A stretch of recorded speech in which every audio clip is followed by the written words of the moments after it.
దేవుడు మన కోసం ఇస్తున్న ఈ సృష్టి అంతటిలో ఆయన ప్రేమ ముందు మనం సరిపోము. ఆయన ప్రేమను దక్కించుకున్నంత గొప్ప వాళ్ళమైతే మనం కాము.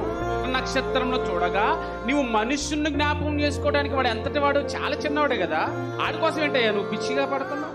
వాడి కోసం ఎందుకు నువ్వు వెంట పడుతున్నావు? మనం అంటాం కదండి, ఏమైంది వాడి ముఖం చూడ, ఏముందండి, చదువు ఉందా, పాడుందా, ఉద్యోగం ఉందా, వాడంటే నువ్వు ఏం పడుతున్నావు? వాడి దగ్గర ఏముందని నువ్వు లవ్ చేస్తున్నావు? అంతే కదా మనం అంటాం కదండి. లవ్ చేయాలంటే ఏముండాలి? అర్హత ఉండాలి, గొప్పగా నిన్ను పోషించేవాడే ఉండాలి, మంచి ఉద్యోగం చేసేవాడే ఉండాలి, మంచి డబ్బు సంపాదించేవాడు ఉండాలి. ఇవన్నీ లేవాడు, వాడి గురించి లవ్ చేస్తాం. ఏమంటే ఈరోజు ప్రేమలన్నీ చెప్పండి, వాటి మీదే కదా చెప్పండి. డబ్బు కావాలి, రంగు కావాలి, మంచి అందం కావాలి, ఇల్లు కావాలి. ఈరోజు ఏ రిలేషన్ చూడండి. కానీ మనిషికి దేవుడు ప్రేమ పొందడానికి ఏ అర్హత ఉంది చెప్పండి? ఎప్పుడు ఆలోచించారా? నువ్వు ప్రేమించడానికి నాకు అర్హత ఏముంది? దేవుడు నన్ను ప్రేమించడానికి నా దగ్గర ఏముందని ప్రేమిస్తున్నాడు ఆయన. ఈరోజు మనిషికి ఏముందని ప్రేమిస్తున్నాడండి దేవుడు. పిచ్చోడ్లాగా. ఇతడికి అర్థమైంది, ఏంటయ్యా నీ ప్రేమ?